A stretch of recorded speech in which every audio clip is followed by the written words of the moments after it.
Okay, looks like we're live. Hi, everyone. This is kind of the last minute again, and I hope that you caught me because we're going to go through something that I think is essential for players who want to improvise over backing tracks that are maybe a little bit difficult to improvise over. And I've been working on some videos today for guitarinfusion.com, and as I was doing that, I realized that I use this concept all the time, and you should too. So that's why I just want to do this quick video. I want to do it live because I want you to benefit from it, maybe ask questions if you are here in the room, and if not, this is being recorded. And let's get started right away. Basically, the idea is to smoothly modulate. So what does that mean? To modulate. To modulate means to change keys. And it has to do with the backing track. As a player, when you're improvising over a backing track, you've got to follow what the backing track is telling you. If you don't, you're going to sound a little bit off. It's like we've talked about it before, joining a conversation. You've got to respect the topic of the conversation that you're joining. If not, then there's going to be a disconnect there. Same with music. You've got to follow what the backing track is telling you. Those who are struggling with finding which keys to play, the answer lies in basically listening to the backing track. So that's the whole idea. And yeah, I see a few people here, and Frank's here. Hi, Frank. Roger. Hi, Roger from Spain. Great. Thanks for joining me. And hi, Sam. I might not look at the chat very much because I really want to share with you this concept and this idea. And as always, during this live stream, everything on guitarplayback.com is 25% off. So check it out if you want. And there is a little eye icon on the top there of the video. If you click on it, it will bring you to a particular product that I'm gonna use the backing tracks for that, from that product. But anyways, let's get started. So what is the idea today? The idea is to smoothly transition from one key to the other.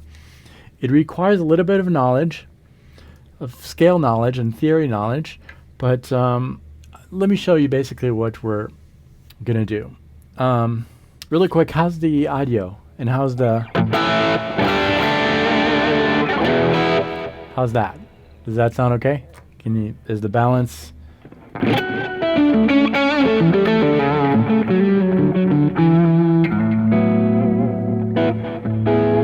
Good?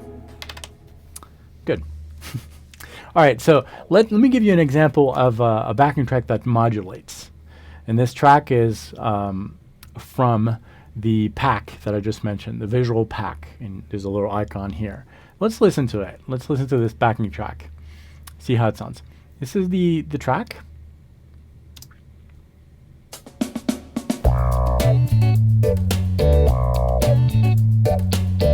So far it's one key, but then it's going to change keys here. You're going to hear it. There's a change of key. It means that if I stick to the same key all the time, it's not going to work.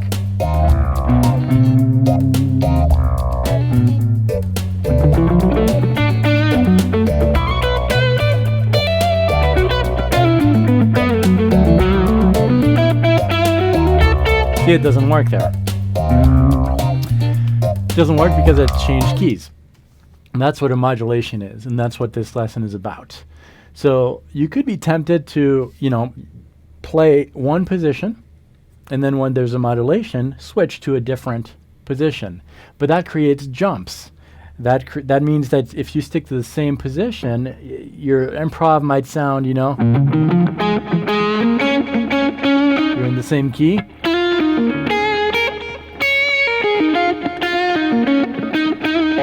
And then switching keys.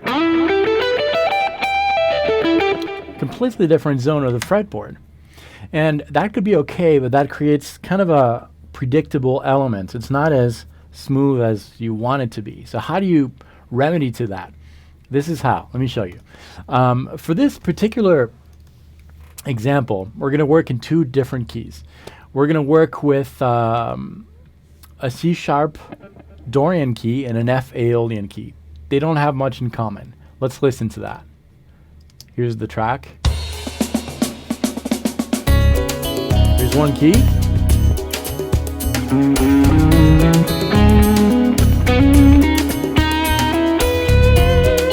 Different key there.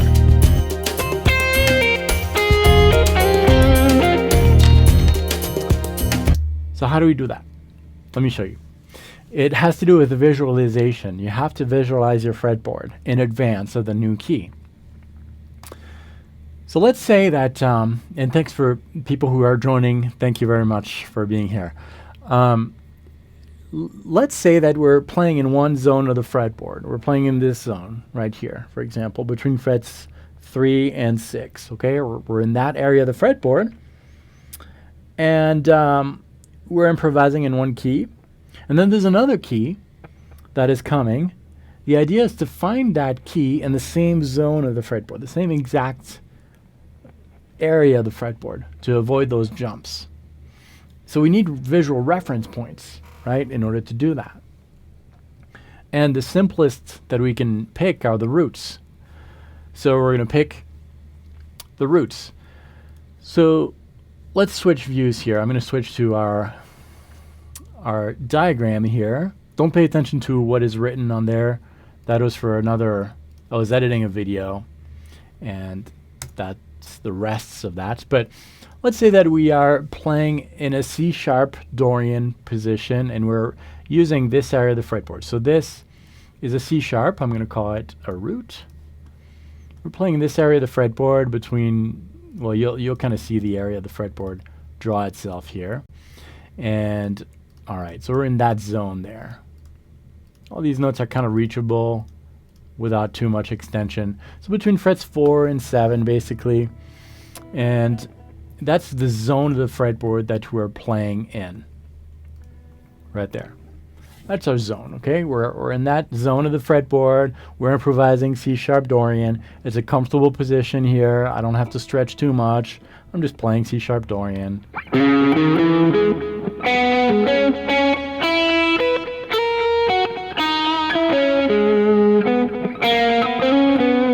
Okay? And then there's a new key that comes, and the new key is F Aeolian. F Aeolian. Well, you might be tempted to do something like this. Let me put this a little bit, there we go, take less space. This is our C# Aeolian, and I'm going to clone that right there. Got a second scale. And you might be tempted to, think that the second key, which is F Aeolian, I'm going to use this position. I'm going to start with my F here, right? F, and then just draw out your F Aeolian or F natural minor scale like that. You might be tempted to do that, and that will work. But the problem is that these two scales are not in the same area of the fretboard. The first one, is in this zone of the fretboard right here. Sorry, I'll show you my fretboard. It's in this zone of the fretboard. And the second F is in this area of the fretboard. Yes, they're close, but they're still not in the same area of the fretboard. So whenever I transition from one key to the next, I'm going to kind of hear that transition with maybe a slide.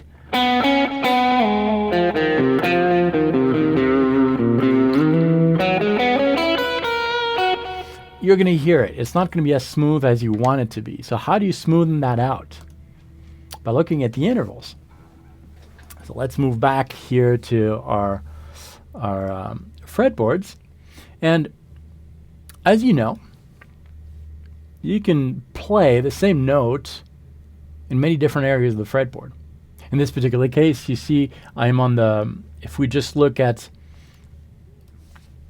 this scale, that's F scale here, F Aeolian scale. It's in one area of the fretboard, but there are 3 roots there. Those are the same notes. So yeah, they're octaves higher, but they have the same function. So that's to prove that we can play the same note in multiple areas of the fretboard. In this case, we have a root, major second, minor third, perfect fourth, perfect fifth, minor sixth, minor seventh, 7 notes, and they continue. So I can fill out my fretboard by just basically continuing filling all the different intervals that we have. Okay? Does that make sense so far? So I could do that.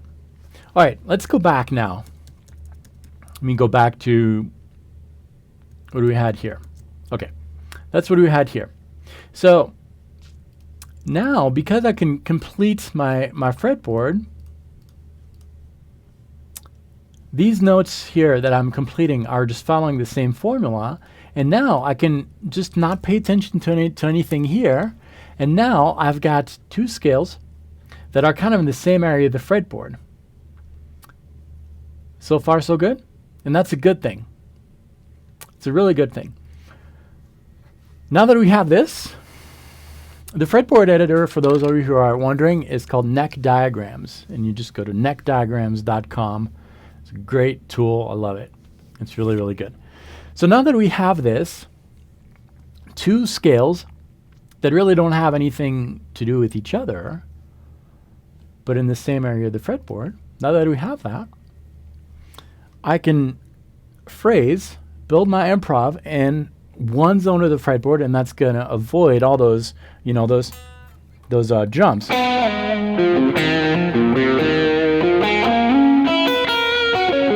It's all in the same area of the fretboard. Still a little difficult, you might say, right? It is kind of difficult to switch from one to the other, but this is where it becomes really interesting. Let me show you. So these notes, I'm gonna switch tools here. I'm gonna use I'm actually gonna reproduce these scales, but in a white note. So I'm not gonna fill them out. It's gonna make more sense. Same exact scales. I'm just replacing these full colored notes with kind of ghost notes like that.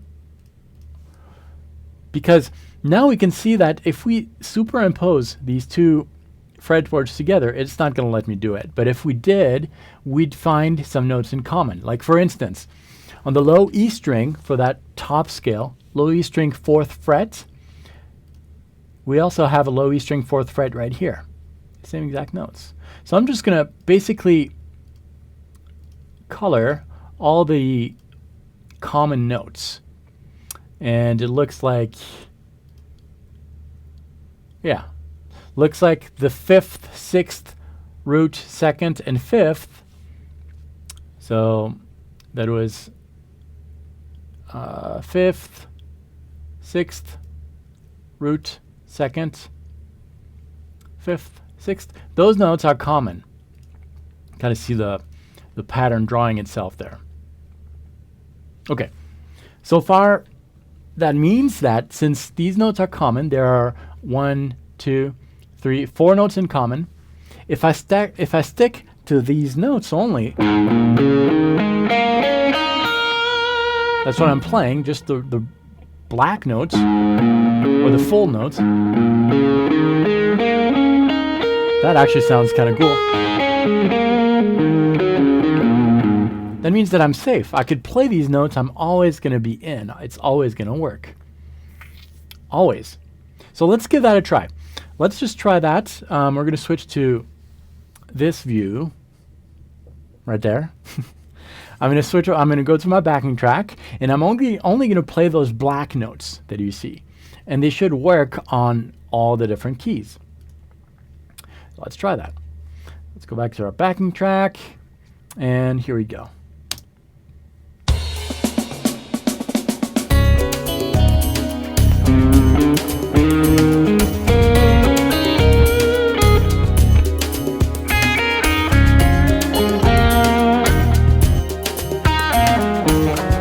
Oops, sorry, wrong note. I played a white note there, just the black.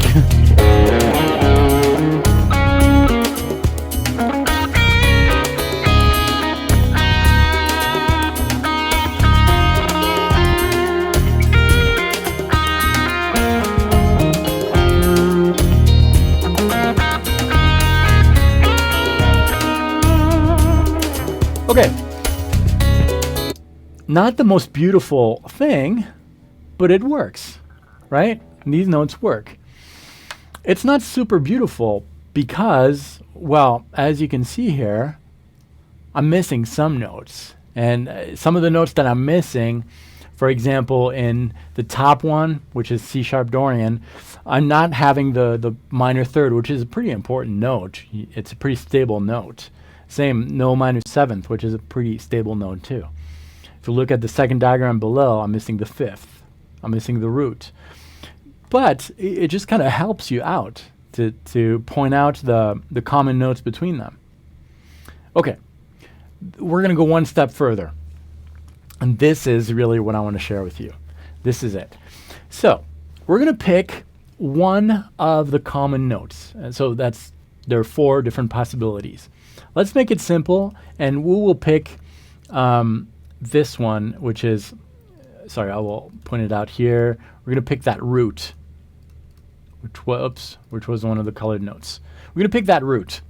So the others, we're going to do the same on the next one. That particular note, which is on the 5th string, 4th fret, is common to both. And you know, to avoid confusion here, I'm gonna write down what these keys are. We are using a backing track in the visual track backing track pack. There's a little I'm gonna make this bigger, don't worry. There's a little annotation thing that you can click so that you can see what it is. All right, so you got C sharp Dorian for the first one, and the second key that we have is F Aeolian. So, all right, for those who just got here, basically we brought these 2 scales in the same zone of the fretboard. Then we pinpointed the common notes, and then we focused on just one common note, which is that note that is colored. On the top diagram, that note happens to be a root. On the bottom, it happens to be a minor 6th. Same exact physical location to that note. It's on the 5th string, 4th fret. If I just played an improv on that note on the backing track, you'll see that that note is going to sound like a root on the first key, and then it's going to sound like a minor 6th on that second key. You'll see. I'll just play that note over and over. Not going to sound super musical, but you'll see what I mean. On the first key, it sounds like a root. That's the roll of that note, root. Now it's going to sound like a minor 6. Sounds like a minor 6. But it works. So it has a different function. Okay, back to our diagram. We're almost at the end of what I want to share with you, really. And this is where it's really cool. Check this out. For those of you who are kind of new to improv, new to modes, it might be over your head. Don't worry if it is. You've got to check out my applied theory for guitar players, which is on guitarplayback.com right now.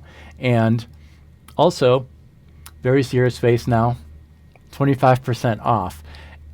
A little pointer. This morning, I finished editing a very special video because I am re-releasing the Applied Theory pack in HD, much longer lessons, much better backing tracks, better content.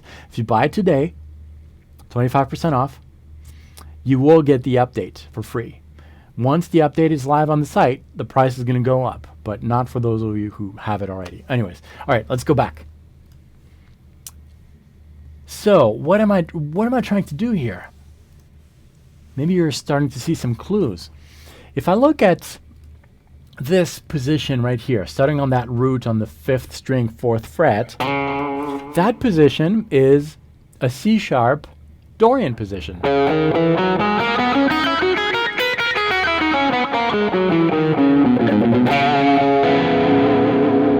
Now if I look at that note, 5th string, 4th fret, in F Aeolian right here, that's the minor 6th.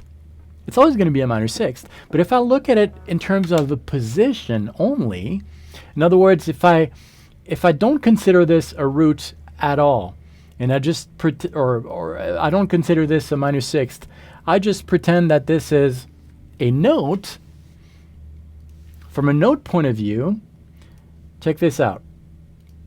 This draws out a C sharp Lydian position. You see it? Position.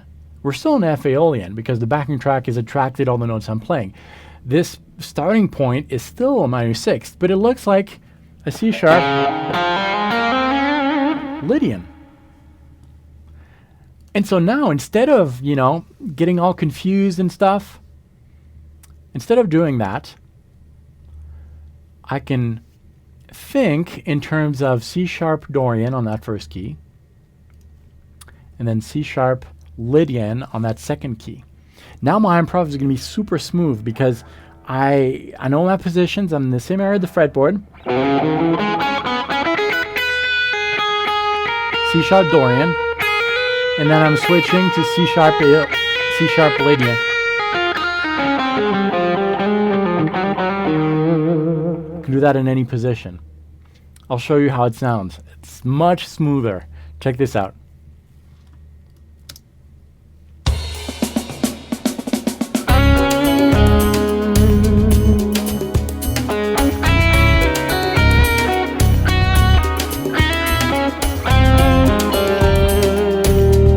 Staying in the same area of the fretboard.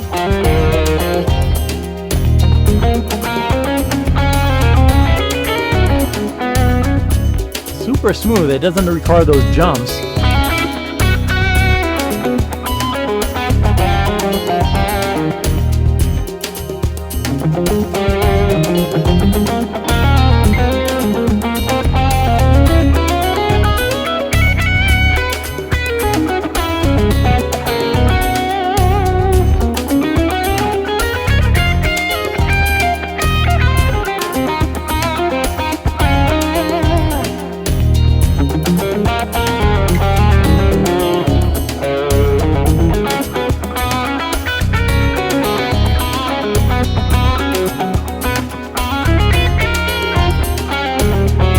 Oops, sorry, kind of messed up at the end, but I hope that makes sense to you. Basically, I'm instead of seeing them as different notes and stuff, I'm seeing them in different positions in the same area of the fretboard.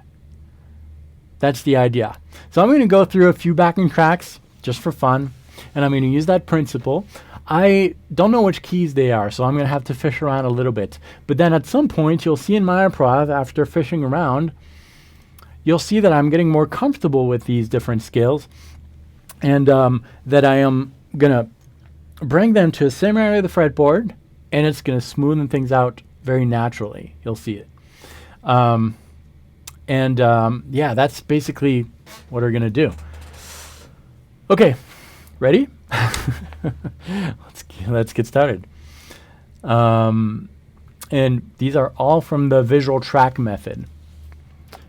So basically what I said here, but brought into a package. Let's try this one. I don't know the keys. I'm going to fish around, but eventually it should hopefully bring them to one area of the fretboard and smoothly transition from one to the other. Here we go.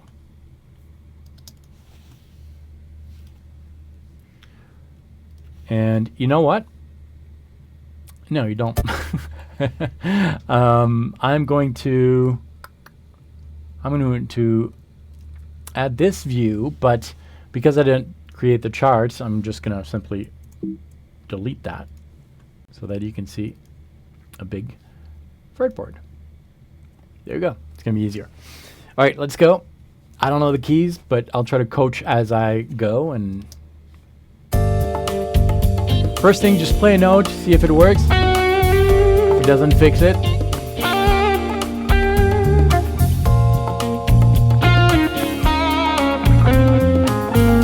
Notice I didn't play on that second key because I'm listening.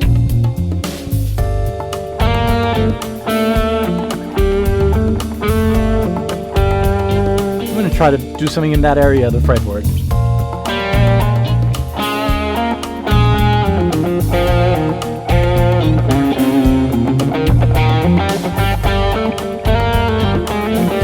I think I've got an idea now of the scales a little more.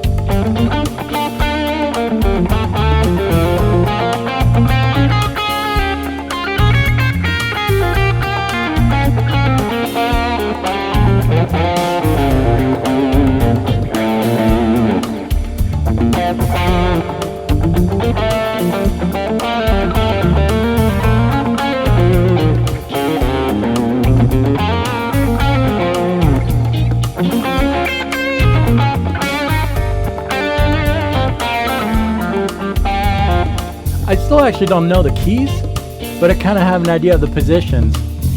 And my ear is telling me, you know, that this note is not good. So I'll go there.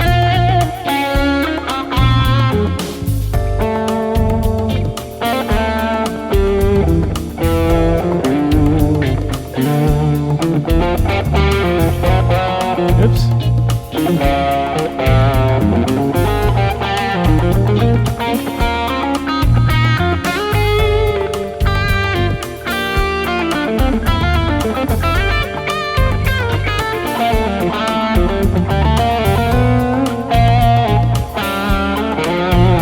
So there's always going to be some notes that are not great, but you just kind of fish around and you let your ear correct your extensions and your muscle movements. But it all has to do with what we just did before, the work of analyzing these scales like we saw here and bringing them to one area of the fretboard and transitioning from one to the other. Let's try another one. Again, I don't know what key we're in, but we'll just listen.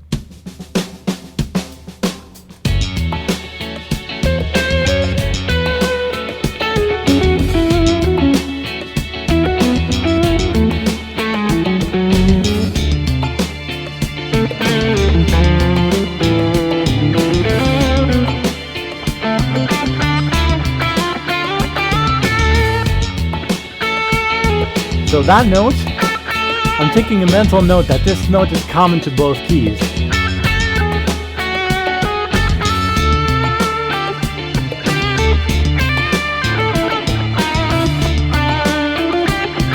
So I can always rest on that.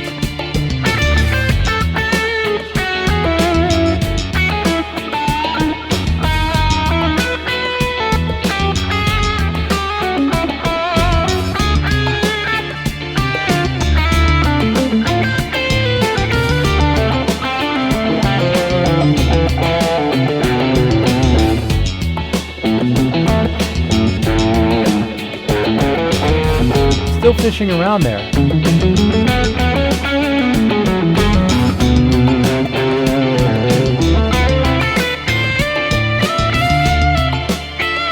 And if I don't know, I just use some chromatic stuff.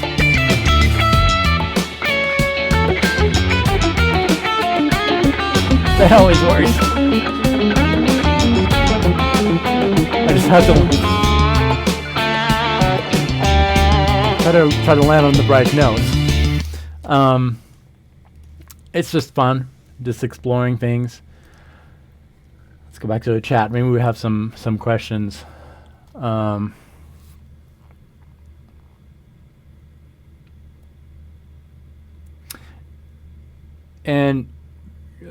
yeah, it always all has to do with your ear, just listening, being willing to do mistakes. And mistakes are great because they're an opportunity to learn. If you don't do mistakes, then you never improve. But yeah, just being confident and attacking a note, not knowing what it is, boldly playing it, and take mental note of yes or no.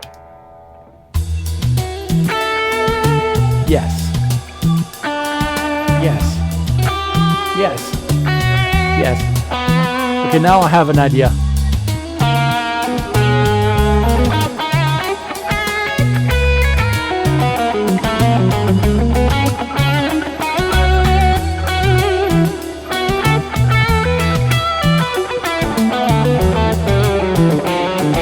And not looking at your fretboard can be a good, really forcing yourself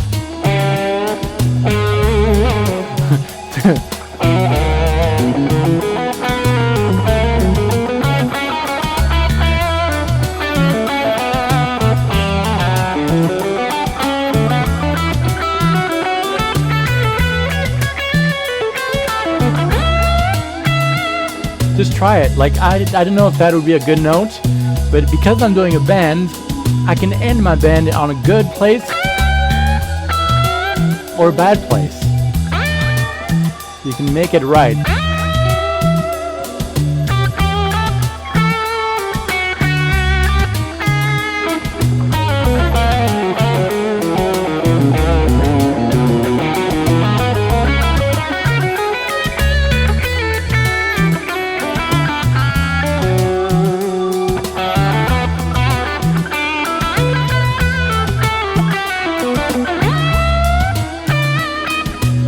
not great.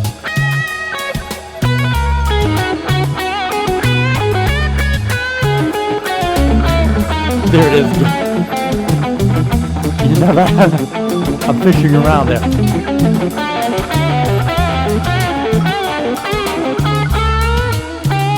I didn't land correctly, but yeah, ear is the main thing. It's always going to be the main thing.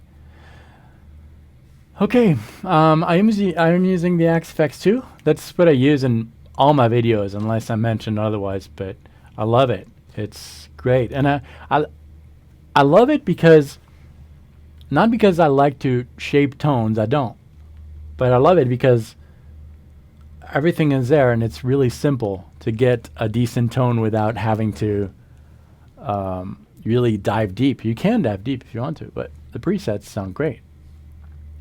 Oh, and that's, guess what? That's Aaron. Give me a second. Hello? Hello? Hello? Oh, hung up. Didn't work. Okay. Best way to learn chords. The best way to learn chords is, well, first, it depends what you mean by chords. If you're just beginning, just learning your open chords, you know, open C, open E major, all those open chords. But if you want to go a little bit further, the best way would be to learn your intervals.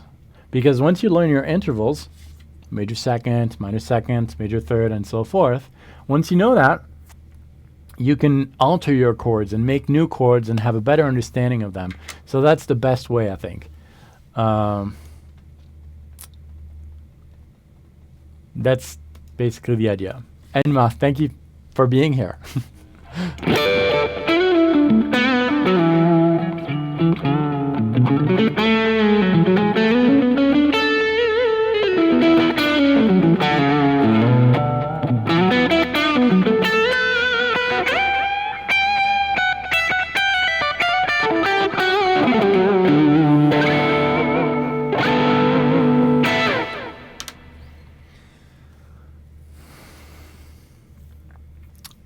Alex, I basically, most of the time I'm using 2 or 3 factory presets that I just changed a little bit, but I didn't start from scratch at all because I don't enjoy crafting tones.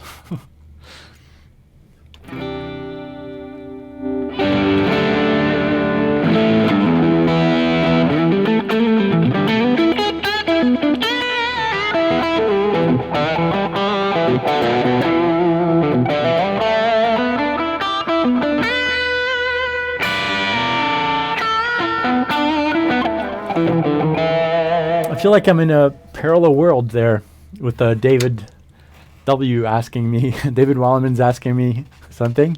Maybe it's not Walleman, I don't know. Unless it's the David from Facebook, which, hi. And if it's you, we should do a video together because we're both musicians and we both have the same name. I think it would be really fun. So how do you play lead over chords? The simple answer, and I think the easier answer and the most efficient answer, is to play the chord, whatever chord, and sing over it. Na, na, na, na, and then try to find that in that area of the fretboard. Na, na, na, na, na, na, na.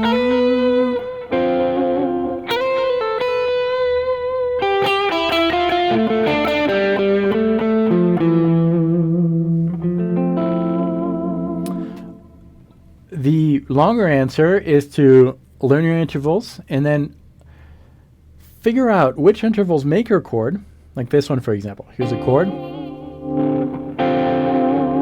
You figure out the intervals, root, minor 7, minor third, and then whatever interval is not given is a possible choice. And just write down all the possibilities and see what you like or what you don't like. And then, yeah, Nick has a great suggestions about using pentatonic scales, assigning pentatonic scales to different chord shapes. That's a great way to do it too. Definitely. Definitely experiment with that.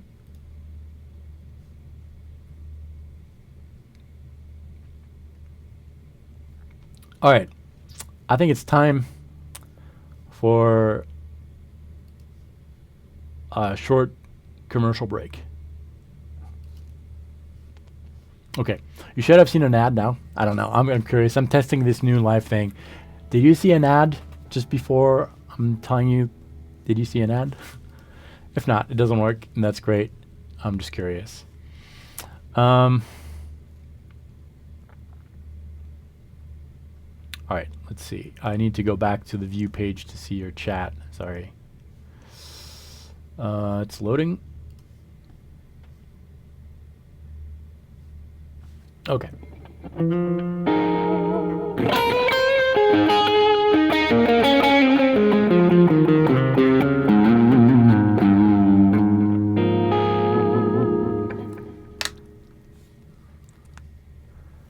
So I didn't go.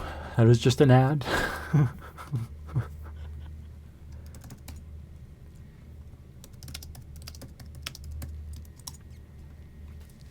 And ad blocks are great. I'm not making a fraction of a cent because of that. Man, that's okay. All right, let's play some more, maybe. Let's switch to our guitar view and let's try this backing track. We'll see what happens. Again, I don't know what it is. Just listen and try a note. Remember the note you played and sing it over that and see if it works.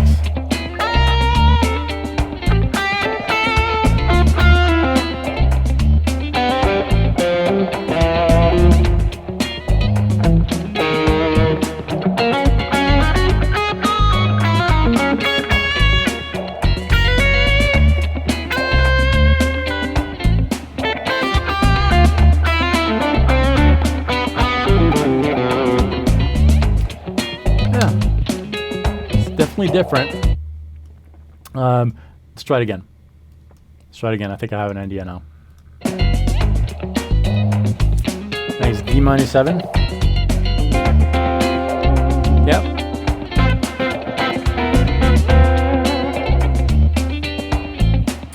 G sharp minor 7.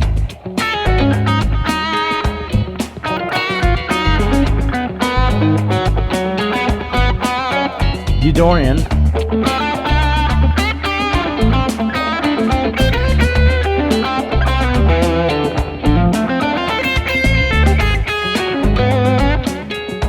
Knowing the keys definitely helps.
Oh, sorry, wrong key.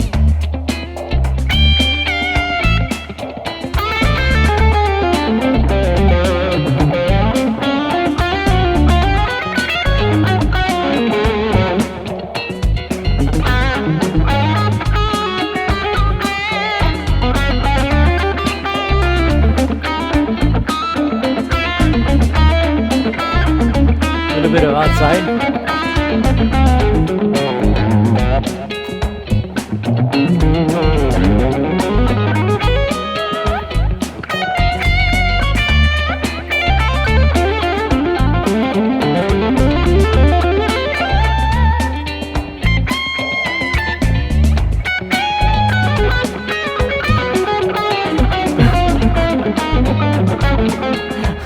I've got to stop with that, wait. Okay. Nick asks if I can... What? Are you teaching live? Yeah. Oh, I'm so sorry. That's okay. Well, that's Hi. lots of people You want to say hi? Come here. Come here. Here, you want to answer Nick's question? Come here. Okay. Okay, she's going to answer your question. So, Nick is asking if it's true that if you can't hear in your head, you can play it. So yes, singing your ideas is a great way, right? Right? What do you think? Is singing your ideas a great way? You want to play a solo? Okay, so Sloan is going to show you how it's done. Look. Here. Ready? Ready? Okay. Which note would you play here?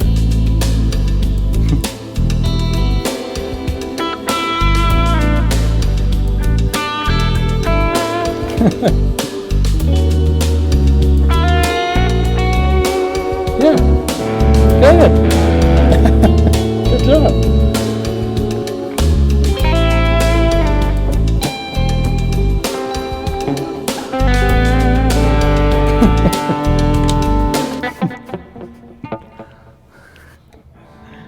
All right. Thank you. So I hope that makes sense. I hope that she taught you a lot today. Okay, you want to say bye? Say bye? Look. Look.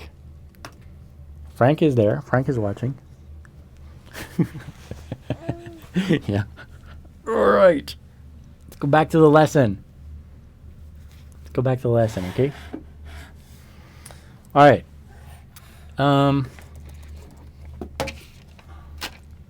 Any questions?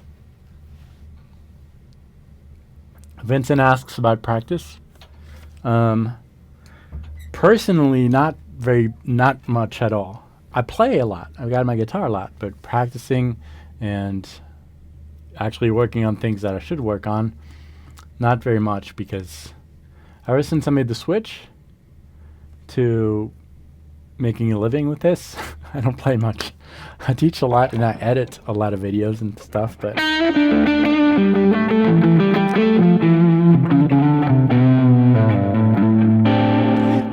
a lot of it, though, I'll have to say, a lot of the practice happens mentally too, like in the car, singing, or just getting comfortable with what is inside musically. Because the skill, the technical skills can come pretty quick, depending on how far you want to go. But to reproduce what's in your head, depending on what's in your head, doesn't have to be very, it doesn't take that long. But, all right, where were we? Yeah, she's almost 15 months.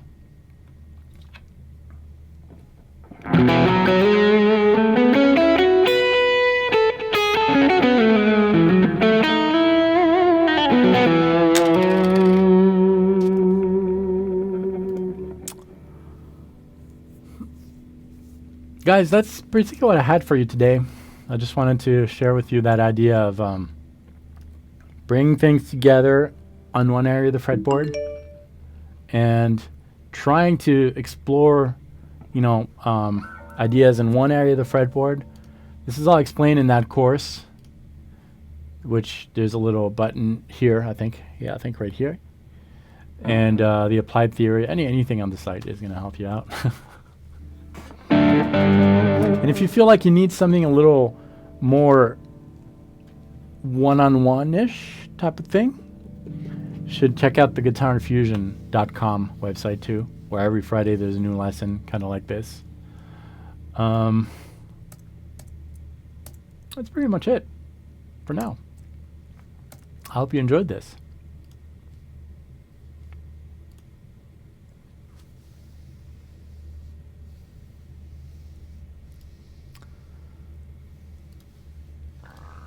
I think I might start to get on a schedule as far as the live stream stuff like this.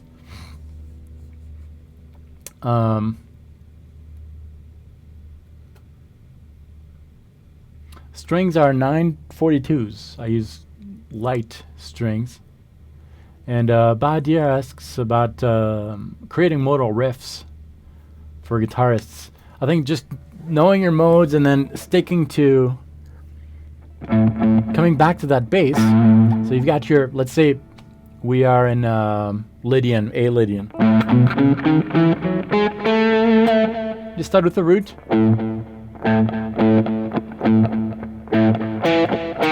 And then add a few notes.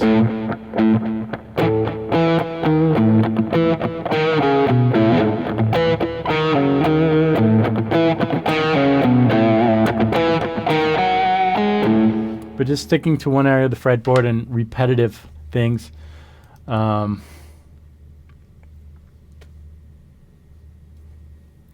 Dan. Hey, Dan and Tom. I need a beer too.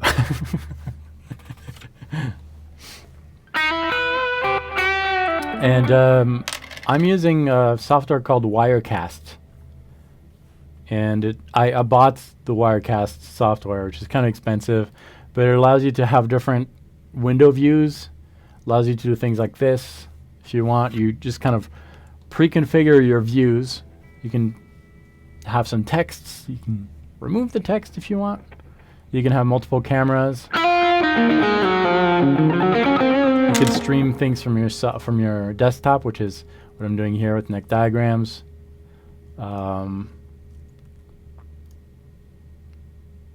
And works really well.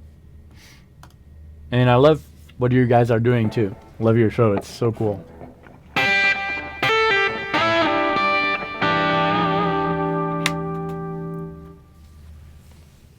Nick is asking if most of the vamps are vamps, or sorry, most of the jams are vamps staying in one or two scales. It depends, but for that's what I've been using the most, just because it allows me to really focus on one particular aspect of playing. So if I'm struggling with, a particular scale, then I will have a vamp that really focuses on that. Or a particular modulation, I will have a vamp that focuses on that too. But in real life, like if I were to play a gig or something with backing tracks, I would try to avoid just vamps, just because they're kind of boring. But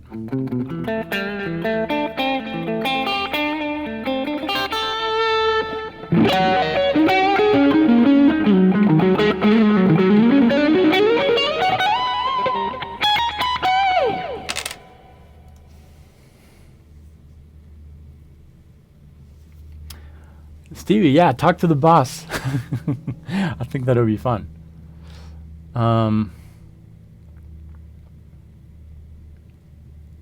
Kevin asks if I recommend to learn jazz standards in all keys. I recommend to learn anything you're interested in. I think yes, there is definitely educational value in learning some jazz standards. But if you're a player who just doesn't like the sound of jazz or jazz standards, I would say there's so much to learn on the instrument and so many different aspects that if you know that you don't like the sound of jazz, work on what you like already. But if you do, you are going to learn stuff for sure, definitely. But I've always been more, it depends what you want to be. Like if you want to be a session player, then yes. or a working musician, yes. But if you want to explore who you are musically and you tried a little bit of jazz but you don't like it, then don't waste your time on that. I don't know. I hope it's a good advice. I don't know. Roger asks how I prefer valve amps or modeling amps.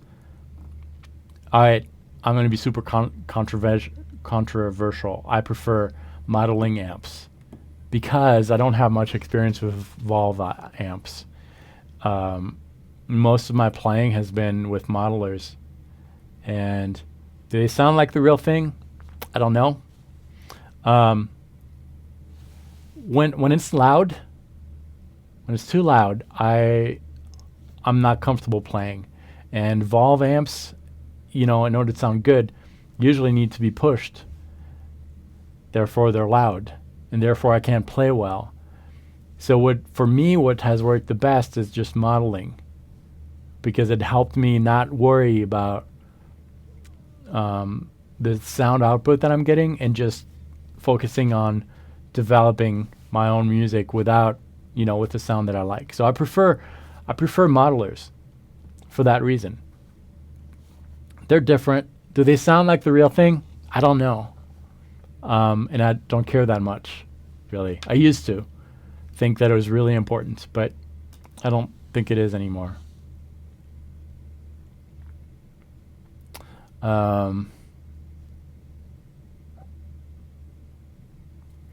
Any other questions that I missed?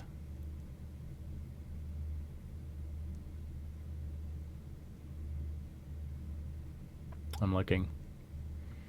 If the beginning of this stream was a little too complex with the scales and stuff, don't let it scare you, or maybe it's the way I explained that it was a little difficult, but just simplify everything. It's just a language. Scales are your alphabets. You can make words with your alphabets.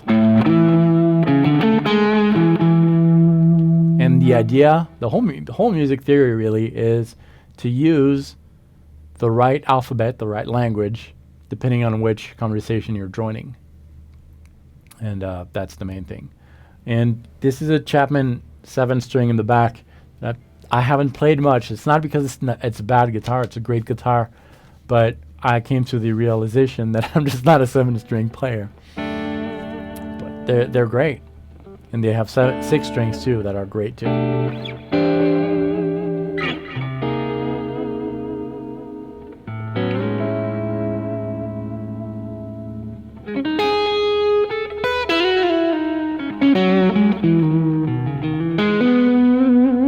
As far as guitar heroes, there's a lot of players that I really like for different reasons. At the moment, I don't know if I don't know.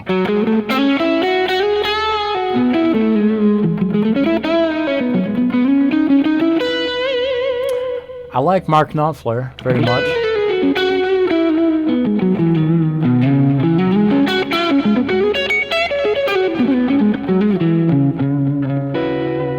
I like Tom Guthrie, the classics.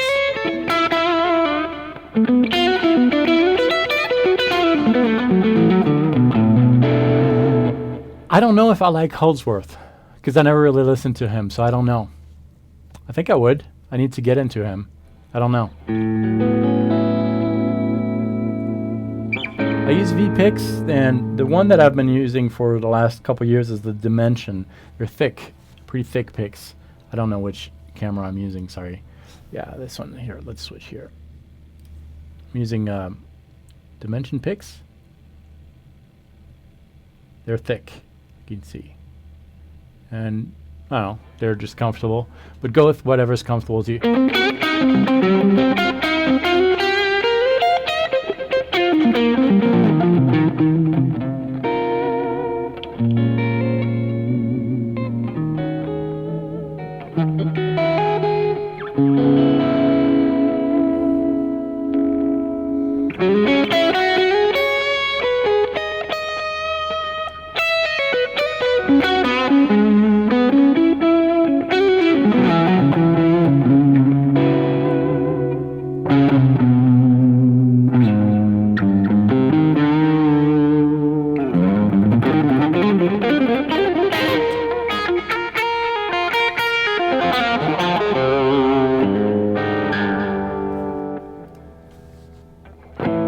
And I was asking about the album. It's being mixed right now.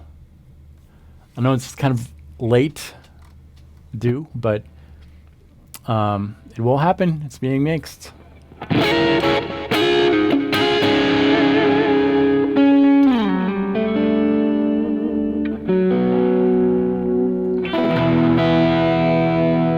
For strings, I use clear tone strings.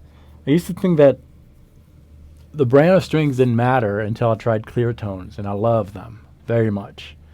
They're coated strings, but they don't feel like coated strings, and they last for a very long time. And they sound new, even though you don't have to change them continuously because of that coating thing. But again, it doesn't feel like coating. Some coated strings feel like, there's something on there. Not those. I really like them very much.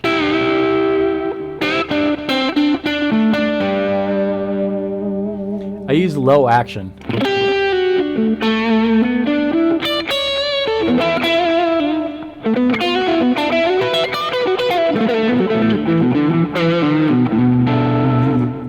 Pat Metheny I like, but again, I'm not super familiar with him.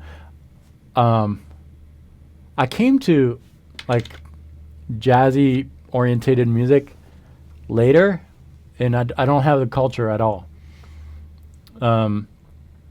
The jazz culture, I don't have it because I didn't grow up with it. I come from a progressive rock background mostly. That's what I used to listen to mostly. And then I discovered Tom Quayle. And it's true. And I'm just laughing because I'm not saying that because he might be watching. That's not why I'm saying that. But Tom is the one who made me discover that I can like jazz too. And then from there, discovered Guthrie and Greg Howe and all those players. So that's why I don't have a super deep knowledge of jazz.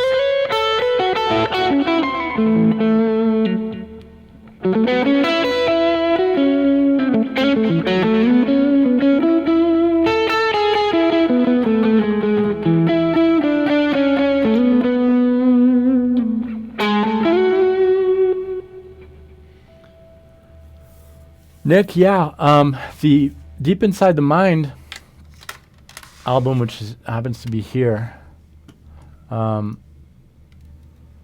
this was recorded before I moved to the States and released in 2006, so it's 10 years old now. And now I want to get the drums and bass performance tracks and redo all the guitars and without the vocals, because I think it's going to be an interesting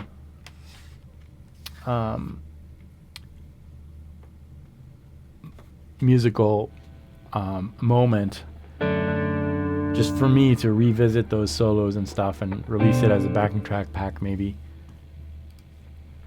So, but I've got to find someone who can convert those DA 88 tapes, which are in the closet right now.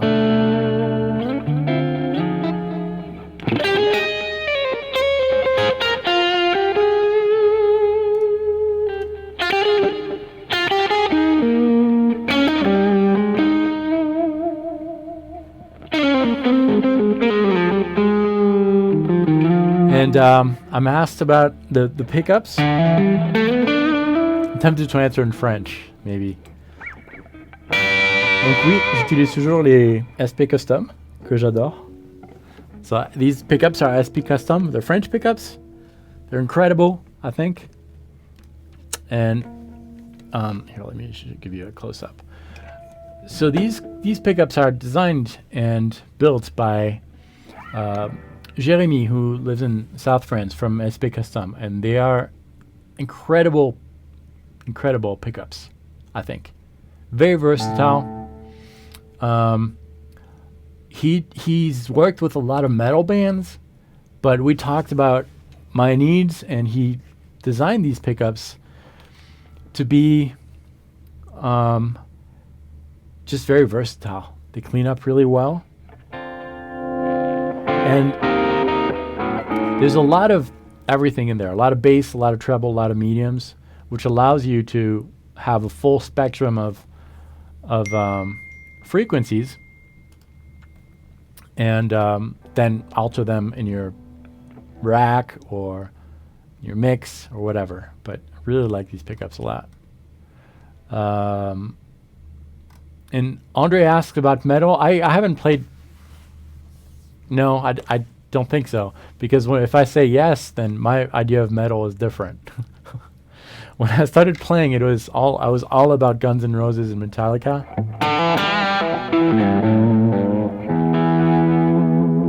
And then I kind of stayed there, and then went to the progressive rock world. Symphony X and Dream Theater were amongst my favorites. They still are. But I guess I realized that I didn't have enough time to work on the technique. I don't know. I still do sometimes if I am asked to in a recording session, but that's not the main thing that I do.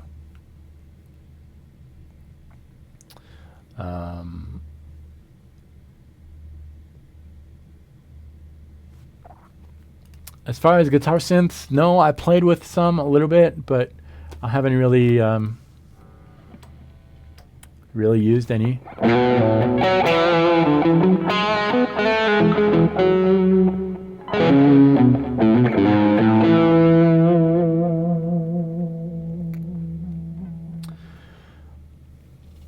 Marin is asking about chromatic approach. I think the chromatic thing is a great way to get into it by basically targeting a note. Say that we're in an A Dorian type of thing.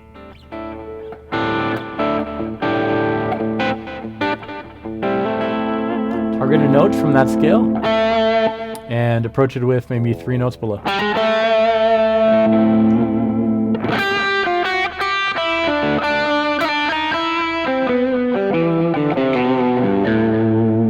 So yeah, some chromatic ideas and maybe some arpeggios too.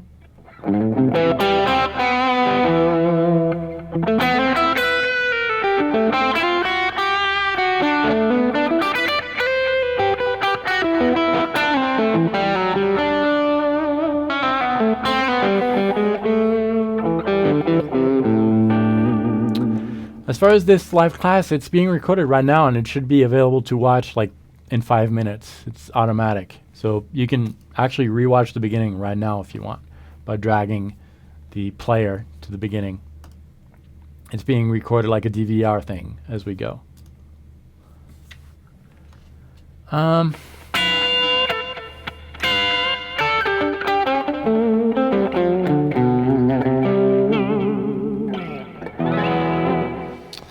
That's it for today. I'm done. I'm thirsty. I'm gonna let you guys go. But thanks for hanging out with me. I will be back. I don't know. Maybe I should have a schedule or something for these live streams. But if you like what I do, please support me here. That allows me to continue doing those streams and buying some equipment so that I can do better streams. Thanks very much. I'll see you next time. And what is it I say? Yeah, until next time. Salut.